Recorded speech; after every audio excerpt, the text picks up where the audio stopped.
Meu nome é Sofia. Eu e Daniel éramos casados há 11 anos. Não éramos um casal de cinema, mas éramos parceiros. Tínhamos a rotina, o silêncio confortável, a confiança mútua. Nossas vidas eram entrelaçadas pela cumplicidade. Essa fachada de parceria me dava uma segurança que eu achava inabalável. Ele era meu porto seguro. Foi por isso que a notícia da morte dele me destruiu. Daniel sofreu um acidente de carro brutal e imediato. Não houve tempo para adeus. A dor era física. A perda era total. Eu precisei ser forte. A primeira coisa que fiz foi pegar o último presente que ele me deu, um enorme urso de pelúcia cinza que tocava música. Eu coloquei no banco do carro e o levei para todos os lados, como um lembrete do nosso amor. Organizar o velório foi um ato mecânico de dor. A sala do velório estava preparada, as coroas de flores, o caixão. Eu decidi que a nossa história não terminaria ali. Em um gesto simbólico, eu posicionei o urso de pelúcia ao lado do caixão. Ele era o último presente, o último toque de Daniel. Ele seria o guardião silencioso da nossa história. Eu pedi que ninguém o tocasse. O urso se tornou o meu foco, a minha âncora naquele mar de luto e lágrimas.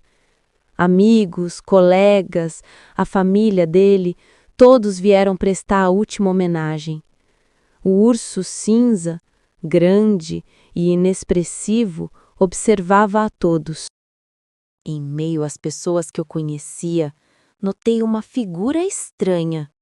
Uma mulher, bonita, elegante, mas com um ar de quem não pertencia àquele ambiente.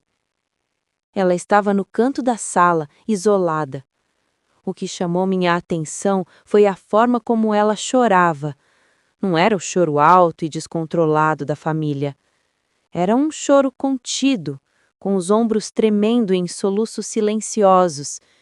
Ela não olhava para o caixão, ela olhava fixamente para o urso de pelúcia. Minha amiga, curiosa, se aproximou dela. A mulher disse apenas: "Sou uma antiga conhecida de Daniel." A frieza da resposta, a intensidade do olhar para o brinquedo, tudo me soou errado. Eu comecei a vigiá-la. A mulher desconhecida não saía do canto do urso. Quando chegou a hora da última despedida, ela não tocou no caixão. Ela foi até o urso de pelúcia e o abraçou com uma força desesperada, como se ele fosse a única coisa real ali. Aquilo foi bizarro. Por que ela estava se agarrando ao meu presente no velório do meu marido? Quando ela se afastou, o choque veio. Na pata do urso, eu vi o detalhe que ele não tinha quando me foi dado. Um bordado amador, vermelho, com a letra L estilizada. A letra L em um presente que ele me deu há meses? O ar sumiu dos meus pulmões. O luto foi substituído pela raiva. Eu lembrei de uma conversa superficial que Daniel teve uma vez sobre uma colega de trabalho chamada Letícia, a L no urso. A Letícia chorando de desespero e não de luto. O urso não era um símbolo do nosso amor, era o símbolo da traição. Daniel havia dado o urso a ela e ela, por algum motivo insano, o havia trazido de volta para o velório. O choro dela era a dor de perder o segredo e o amante, tudo de uma vez. Ele havia me traído e a amante estava ali, me observando chorar a morte dele. A farsa era monumental. Eu tinha que agir, mas não podia arruinar o nome de Daniel para a família.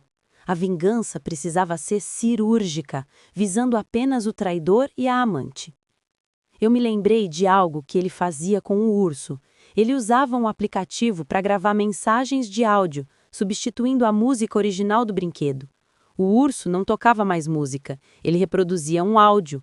E se aquele urso era dela, o áudio seria para ela. Era o meu único tiro. Se fosse apenas uma música, eu pareceria histérica.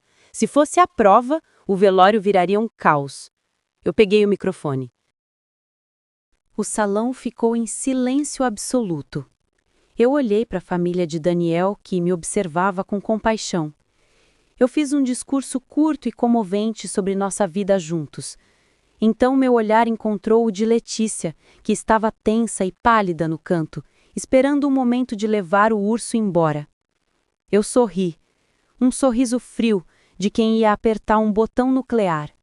Eu disse em voz alta para todos ouvirem: Daniel me deu este lindo urso e ele me prometeu que esta seria a nossa última música juntos. Eu fui até o caixão, fiz uma pequena reverência e me virei para o urso. Eu apertei o botão na pata, bem onde estava o bordado L.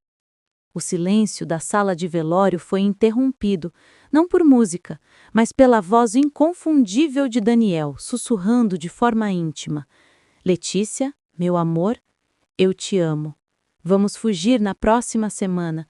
Quando eu inventar a viagem de negócios, estarei livre para você. O áudio, que ele havia gravado para a amante, ecoou alto e claro. O caos foi instantâneo. A mãe de Daniel soltou um grito. O irmão dele deu um passo para trás, em choque. A traição de Daniel não foi só na cama. Foi póstuma, cruel e humilhante. Letícia não aguentou o choque e a humilhação pública. Seu segredo de luto falso foi revelado de forma inacreditável. Ela deu um grito agudo, correu até o urso, o símbolo da traição deles, agarrou-o com força e saiu correndo do velório em disparada, atravessando a porta da frente, sem olhar para trás. Ela levou a prova, mas deixou a certeza. A família de Daniel estava em choque total. Eu, apesar da dor da traição, senti uma vitória gelada.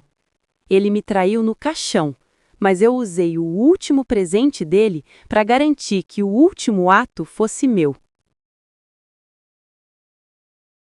O velório terminou em silêncio. A morte de Daniel foi trágica, mas a descoberta da traição foi surreal e me deu um consolo estranho. O casal parceiro era uma farsa. A pergunta que fica é: por que planejar uma fuga se ele já tinha uma vida? Por que o medo de enfrentar a verdade? A traição foi um ato de covardia que nem mesmo a morte conseguiu esconder. Você teria coragem de expor a traição no velório?